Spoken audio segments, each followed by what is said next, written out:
नमस्कार दोस्तों, एक बार फिर से आप सभी का स्वागत है। दोस्तों, आज के इस क्लास में यूपी पुलिस एग्जाम के लिए सामान्य हिंदी विषय के अंतर्गत लिंग, वचन, काल और वाच्य से संबंधित टॉप 40 मोस्ट इंपोर्टेंट प्रश्नों को देखेंगे। देखिए दोस्तों, ये सभी टॉपिक आपके सिलेबस में दिए गए हैं और यहाँ से यूपी पुलिस एग्जाम में निश्चित रूप से प्रश्न पूछा जाता है। तो आप सभी लोग इस क्लास को पूरा ध्यान से देखिए और सभी प्रश्नों का उत्तर बताने का प्रयास कीजिए। तो चलिए शुरू करते हैं। पहला प्रश्न है दोस्तों, निम्न में से कौन सा शब्द स्त्रीलिंग है? ऑप्शन है आज्ञा, मार्ग, परिमाण, गृह। देखिए दोस्तों, यहां पर आपका ए ऑप्शन राइट हो जाएगा, आज्ञा। आज्ञा दोस्तों स्त्रीलिंग शब्द है और यहां पर मार्ग, परिमाण, गृह तीनों पुल्लिंग शब्द के उदाहरण हैं। तो यहां पर आपका ए ऑप्शन राइट हो जाएगा। नेक्स्ट है, निम्न में कौन सा शब्द पुल्लिंग है? पूर्ति, अभिव्यक्ति, विवाह, छवि। देखिए दोस्तों, यहां पर आपका सी ऑप्शन राइट हो जाएगा, विवाह। विवाह पुल्लिंग शब्द है और यहां पर पूर्ति, अभिव्यक्ति, छवि ये सभी स्त्रीलिंग शब्दों के उदाहरण हैं। तो यहां पर आपका सी ऑप्शन राइट हो जाएगा। किस पुल्लिंग शब्द का लिंग परिवर्तन सही नहीं है? ऑप्शन आप सभी के सामने है, आप लोग जल्दी से बताइए किस पुल्लिंग शब्द का लिंग परिवर्तन सही नहीं है। तो देखिए दोस्तों, यहां पर आपका डी ऑप्शन राइट हो जाएगा, संचालक, संचारिका। यह दोस्तों गलत है। संचालक का स्त्रीलिंग संचालिका होता है, संचारिका नहीं होता। संचालक का स्त्रीलिंग क्या होता है? संचालिका होता है। तो यहां पर आपका डी ऑप्शन राइट हो जाएगा। नायक का नायिका होता है, सेवक का सेविका, अनुज का अनुजा। तो डी ऑप्शन आपका राइट हो जाएगा। निम्न में से कौन सा शब्द स्त्रीलिंग है? प्रभाव, निर्माण, विवाह, भाषा। देखिए दोस्तों, यहां पर आपका डी ऑप्शन राइट हो जाएगा, भाषा। भाषा स्त्रीलिंग शब्द है, जबकि प्रभाव, निर्माण, विवाह तीनों पुल्लिंग शब्द हैं। नेक्स्ट है, निम्न में से कौन सा शब्द स्त्रीलिंग है? वचन, प्रहार, कुंडली, सर्प। देखिए दोस्तों, यहां पर आपका सी ऑप्शन राइट हो जाएगा, कुंडली। कुंडली स्त्रीलिंग शब्द है और वचन, प्रहार, सर्प तीनों पुल्लिंग शब्द हैं। नेक्स्ट है, निम्न में से कौन सा शब्द स्त्रीलिंग है? संकल्प, उत्साह, चक्रव्यूह, मृत्यु। देखिए दोस्तों, यहां पर आपका डी ऑप्शन राइट हो जाएगा, मृत्यु। मृत्यु स्त्रीलिंग शब्द है, संकल्प, उत्साह, चक्रव्यूह तीनों पुल्लिंग शब्द हैं। जिन भाववाचक संज्ञाओं के अंत में हट होता है उनका लिंग होता है पुल्लिंग, स्त्रीलिंग, नपुंसकलिंग, उभयलिंग। देखिए दोस्तों, जिन भाववाचक संज्ञाओं के अंत में हट होता है उनका लिंग स्त्रीलिंग होता है। यहां पर आपका बी ऑप्शन राइट हो जाएगा। निम्न में कौन सा शब्द स्त्रीलिंग है? जहाज, जलपान, जमीन, जुलूस। देखिए दोस्तों, यहां पर आपका सी ऑप्शन राइट हो जाएगा, जमीन। जमीन स्त्रीलिंग शब्द है, जहाज, जलपान, जुलूस तीनों पुल्लिंग शब्द हैं। निम्न में कौन सा शब्द पुल्लिंग है? दया, माया, भाषा, आभार। देखिए दोस्तों, यहां पर आपका डी ऑप्शन राइट हो जाएगा, आभार। आभार पुल्लिंग शब्द है, जबकि दया, माया, भाषा तीनों स्त्रीलिंग शब्द हैं। निम्न में कौन सा शब्द पुल्लिंग है? आशा, कष्ट, क्षमा, सेना। देखिए दोस्तों, यहां पर आपका बी ऑप्शन राइट हो जाएगा, कष्ट। कष्ट पुल्लिंग शब्द है, जबकि आशा, क्षमा, सेना तीनों स्त्रीलिंग शब्द हैं। नेक्स्ट है दोस्तों, कवि शब्द का स्त्रीलिंग रूप है? ऑप्शन आप सभी के सामने है, आप लोग जल्दी से बताइए कवि शब्द का स्त्रीलिंग रूप क्या होगा। देखिए दोस्तों, यहां पर आपका सी ऑप्शन राइट हो जाएगा, कवयित्री। कवि शब्द का स्त्रीलिंग रूप कवयित्री होता है, इसे आप लोग याद रखिएगा, सी ऑप्शन आपका राइट हो जाएगा। विद्वान शब्द का स्त्रीलिंग रूप क्या होगा? विद्वान शब्द का स्त्रीलिंग क्या होगा? देखिए दोस्तों, यहां पर आपका ए ऑप्शन राइट हो जाएगा, विदुषी। विद्वान शब्द का स्त्रीलिंग विदुषी होता है। यहां पर आपका ए ऑप्शन राइट हो जाएगा। चाय शब्द का प्रयोग किस वचन में होता है? एक वचन, द्विवचन, बहुवचन, कोई नहीं। देखिए दोस्तों, यहां पर आपका ए ऑप्शन राइट हो जाएगा, एक वचन। चाय शब्द का प्रयोग एक वचन में होता है, इसे आप लोग याद रखिएगा। ए ऑप्शन आपका राइट हो जाएगा। भारतीय शब्द का बहुवचन है। ऑप्शन आप सभी के सामने है, आप लोग जल्दी से बताइए। देखिए दोस्तों, यहां पर आपका बी ऑप्शन राइट हो जाएगा, भारतीयों। भारतीय शब्द का बहुवचन भारतीयों होता है। यहां पर आपका बी ऑप्शन राइट हो जाएगा, भारतीयों। ठीक है। जाति शब्द का बहुवचन रूप क्या होगा? ऑप्शन आप सभी के सामने है, आप लोग बताइए। देखिए दोस्तों, जाति शब्द का बहुवचन जातियां होता है। यहां पर आपका बी ऑप्शन राइट हो जाएगा, जातियां। ठीक है। नेक्स्ट है, हिंदी में कितने वचन होते हैं? 2, 3, 4, 5। याद रखिएगा, हिंदी में 2 वचन होते हैं। कौन कौन? एक वचन और बहुवचन। देखिए दोस्तों, संज्ञा के जिस रूप से संख्या का बोध हो उसे वचन कहते हैं, और हिंदी भाषा में वचन 2 प्रकार के होते हैं, एक वचन और बहुवचन। तो यहाँ पर आपका ए ऑप्शन राइट हो जाएगा। निम्न विकल्पों में से एक वचन शब्द कौन सा है? दर्शन, नदी, घरों, लताओं। देखिए दोस्तों, यहाँ पर आपका बी ऑप्शन राइट हो जाएगा, नदी।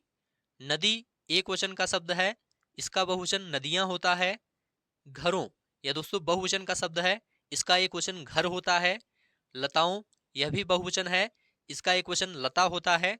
दर्शन, याद रखिएगा, दर्शन शब्द सदैव बहुवचन रूप में प्रयुक्त होता है। बी ऑप्शन आपका राइट हो जाएगा। निम्न शब्दों में से कौन सा शब्द सदैव बहुवचन होता है? लड़का, प्राण, घोड़ी, चिड़िया। देखिए दोस्तों, यहां पर आपका बी ऑप्शन राइट हो जाएगा, प्राण। प्राण शब्द सदैव बहुवचन में प्रयुक्त होता है। सदैव बहुवचन में प्रयुक्त होने वाले कुछ अन्य शब्दों की बात करें दोस्तों, तो याद रखिएगा, आंसू, दर्शन, होश, बाल, हस्ताक्षर, ये सभी सदैव बहुवचन में प्रयुक्त होने वाले शब्द हैं। नेक्स्ट है दोस्तों, सदा एक वचन में प्रयुक्त होने वाला शब्द कौन सा है? सदा एक वचन में प्रयुक्त होने वाला शब्द कौन सा है? देखिए दोस्तों, यहां पर आपका सी ऑप्शन राइट हो जाएगा, सहायता। सहायता शब्द हमेशा एक वचन में प्रयुक्त होता है, इसे आप लोग याद रखिएगा। यहां पर आपका सी ऑप्शन राइट हो जाएगा। चाकू शब्द का बहुवचन क्या होगा?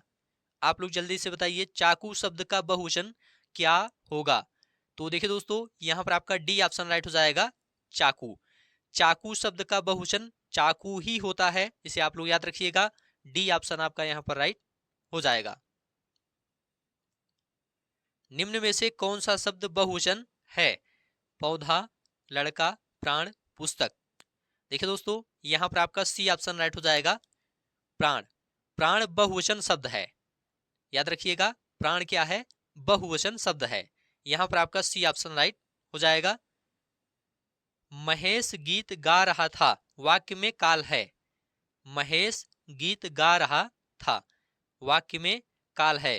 कौन सा काल है? अपूर्ण भूत, पूर्ण भूत, सामान्य भूत या आसन्न भूत?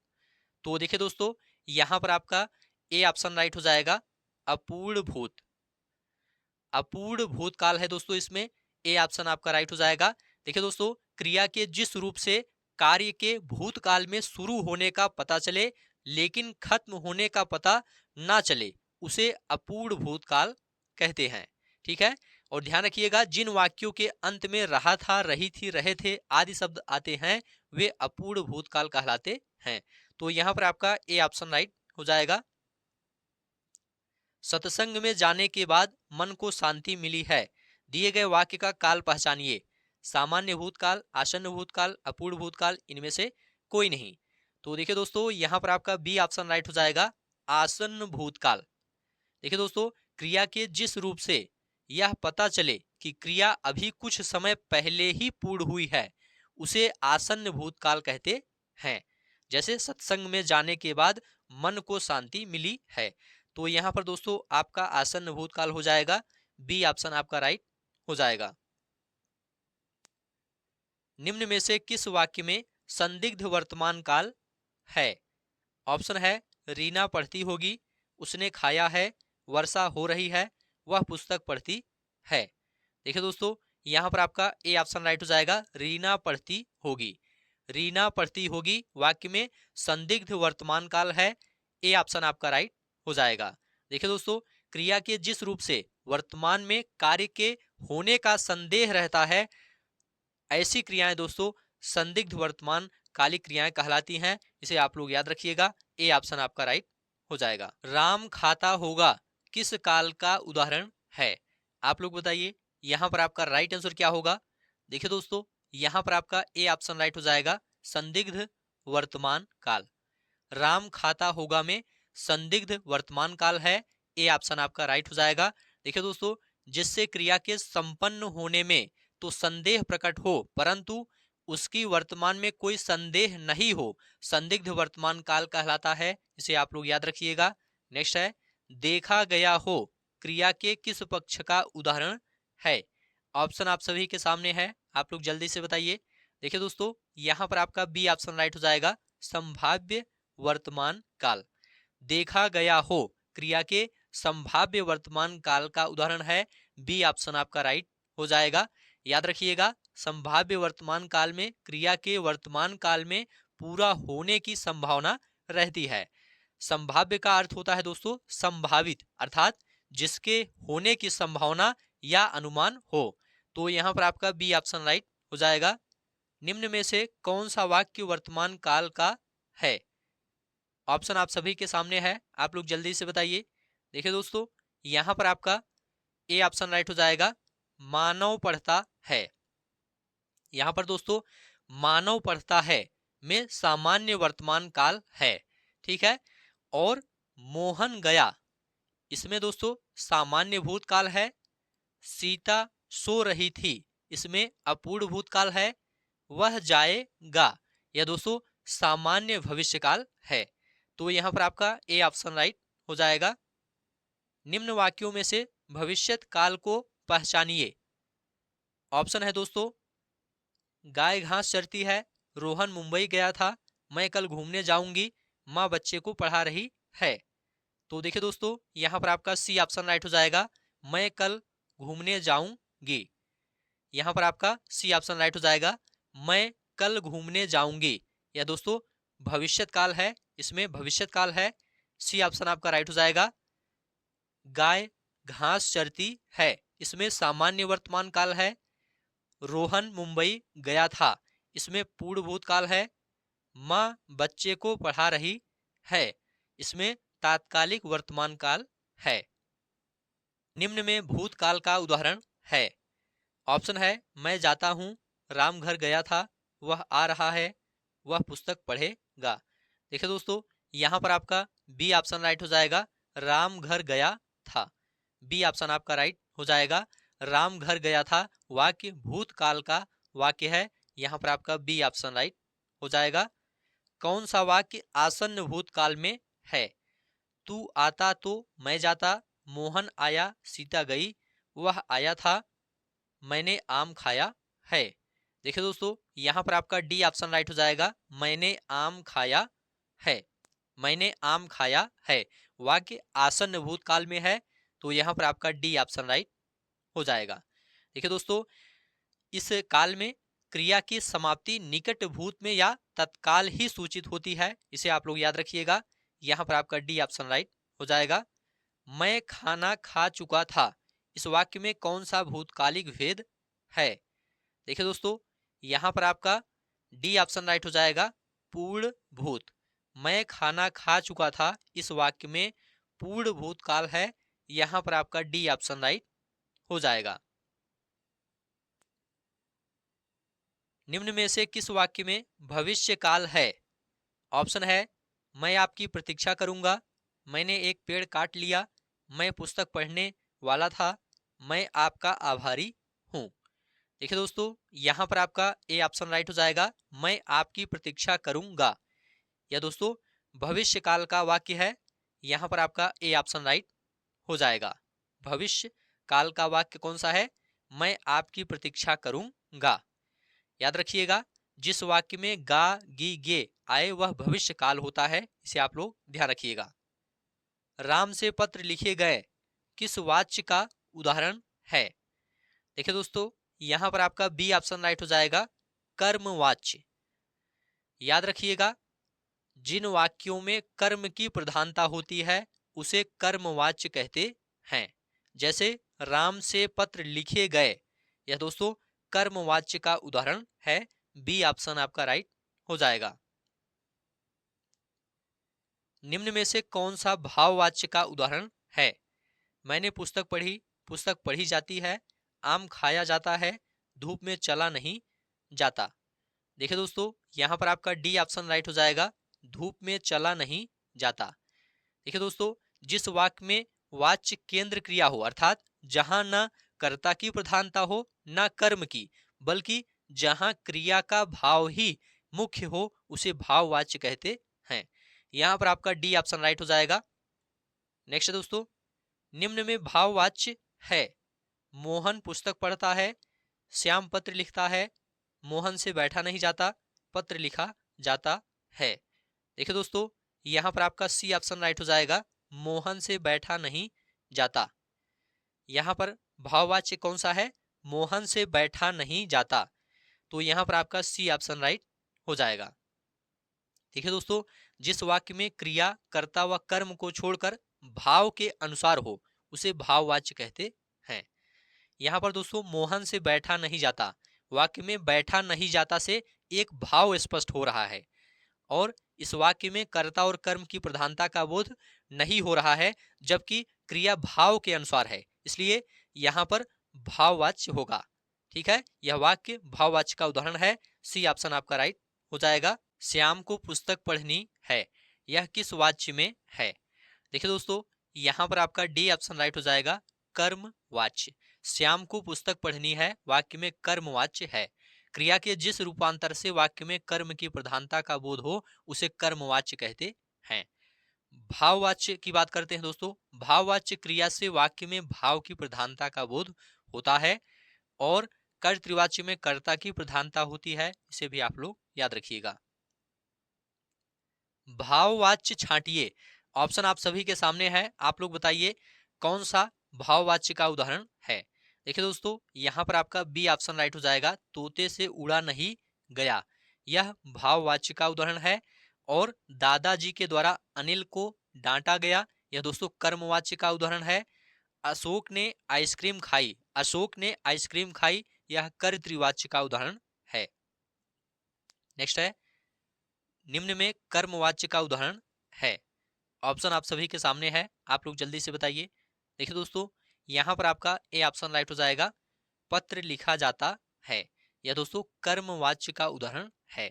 राम पुस्तक पढ़ता है, यह कर्तृवाच्य का उदाहरण है। पत्र लिखा जाता है, यह कर्मवाच्य का उदाहरण है। राम पुस्तक पढ़ता है, कर्तृवाच्य का उदाहरण है। सीता पत्र लिखती है, यह दोस्तों कर्तृवाच्य का उदाहरण है। और मुझसे बैठा नहीं जाता, यह भाववाच्य का उदाहरण है। वाच्य होते हैं, कितने प्रकार के होते हैं? याद रखिएगा, वाच्य 3 प्रकार के होते हैं। ए ऑप्शन आपका राइट हो जाएगा। वाच्य क्रिया का रूपांतरण है, जिसके द्वारा वाक्य में कर्ता, कर्म और भाव में से किसी की प्रधानता का बोध होता है। याद रखिएगा दोस्तों, वाच्य 3 प्रकार का होता है, कर्तृवाच्य, कर्मवाच्य और भाववाच्य। नेक्स्ट है, निम्न में भाववाच्य बताइए। ऑप्शन आप सभी के सामने है, आप लोग बताइए। देखिए दोस्तों, यहाँ पर आपका बी ऑप्शन राइट हो जाएगा, अब चला जाए। अब चला जाए में भाववाच्य है। क्रिया का वह रूपांतरण भाववाच्य कहलाता है जिससे वाक्य में भाव की प्रधानता का बोध होता है। तो यहाँ पर आपका बी ऑप्शन राइट हो जाएगा। तो ठीक है दोस्तों, आज की यह क्लास अब यहीं पर समाप्त होती है। ये सभी प्रश्न आपके एग्जाम के लिए इंपॉर्टेंट हैं। उम्मीद है यह क्लास आपको अच्छा लगा है तो चैनल को सब्सक्राइब करिए, दोस्तों शेयर करिए और कमेंट में लिखकर जरूर बताइए।